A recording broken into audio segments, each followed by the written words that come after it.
अगर हम भारत के इतिहास पर गौर करें तो पहले भारत की सीमाएं अफगानिस्तान के पार जाकर ईरान को छूती थी। शायद आपको यह जानकर बहुत हैरानी होगी कि वर्ष 980 में, यानी आज से करीब 1000 साल पहले, अफगानिस्तान पर राजा जयपाल का शासन हुआ करता था और वो एक हिंदू राजा थे।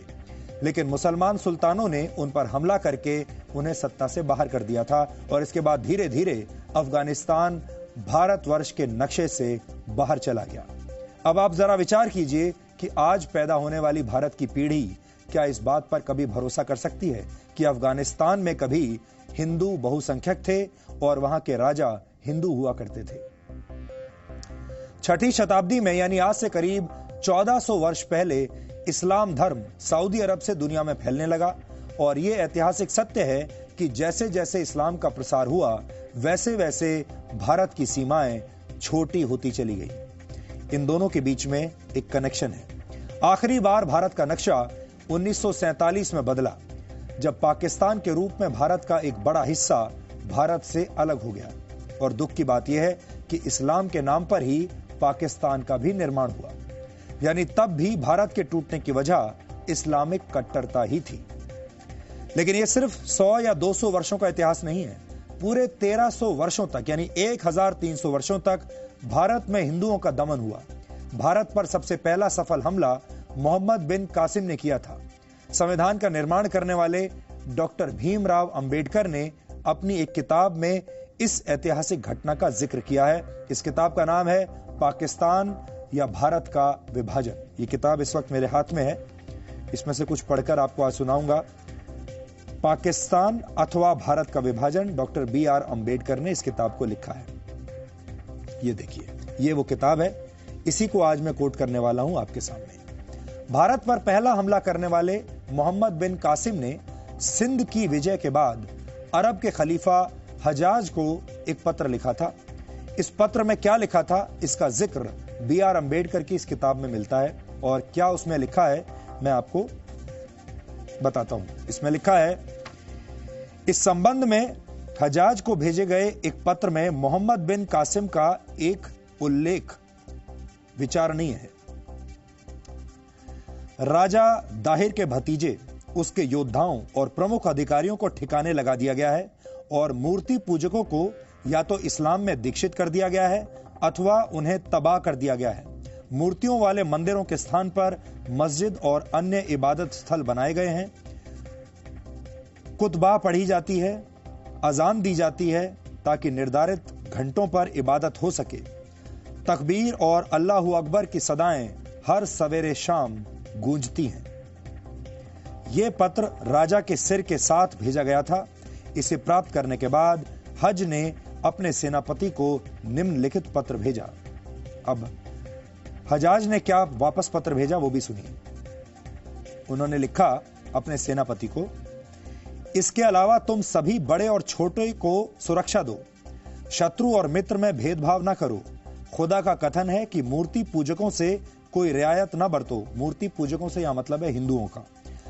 मूर्ति पूजकों से कोई रियायत न बरतो, अपितु उनके गले काट दो। ये समझ लो कि यही महान अल्लाह का आदेश है।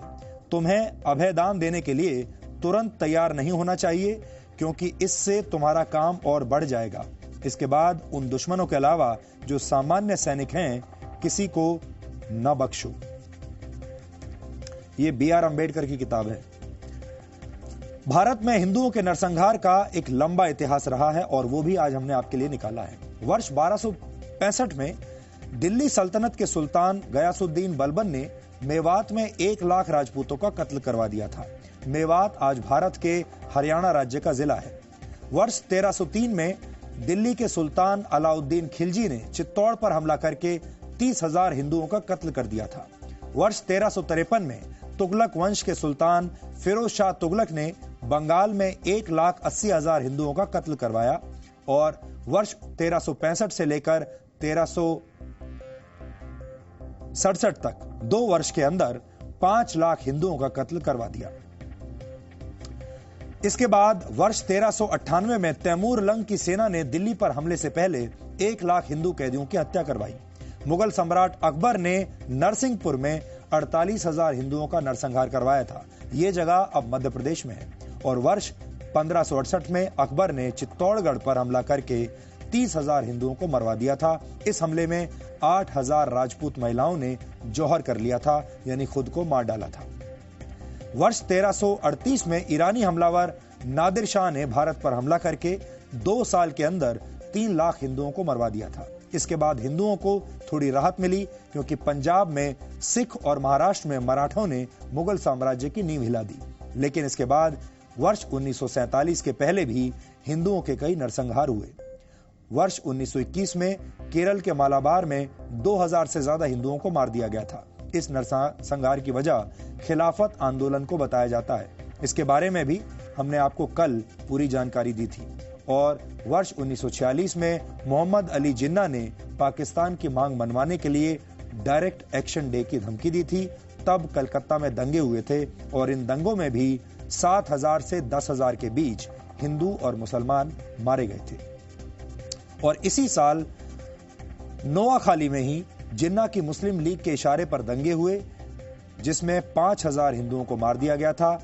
नोआखाली आज बांग्लादेश में है। इसके बाद जब बंटवारा हुआ और पाकिस्तान बना, तब पश्चिमी पाकिस्तान और पूर्वी पाकिस्तान में लाखों की संख्या में हिंदुओं का नरसंहार हुआ था। हमने जिन इतिहासकारों की किताबों से इन संदर्भों को लिया है, उन सभी किताबों का नाम भी आपको इन तथ्यों के साथ साथ हमने आपकी स्क्रीन पर दिखाया है। अगर आप चाहें तो अपने तौर पर भी रिसर्च कर सकते हैं। इनमें से ज्यादातर इतिहासकार और विद्वान भारत से नहीं है, भारत के बाहर के हैं और ये ब्यौरा यूरोपीय इतिहासकारों की किताबों से लिया गया है। संघ और दूसरे कई हिंदूवादी संगठन हिंदुओं पर हुए इन्हीं अत्याचारों की बात कहकर हिंदू राष्ट्र बनाने की पैरवी करते हैं और इसके पीछे जो वजह है उसी को समझाने के लिए हमने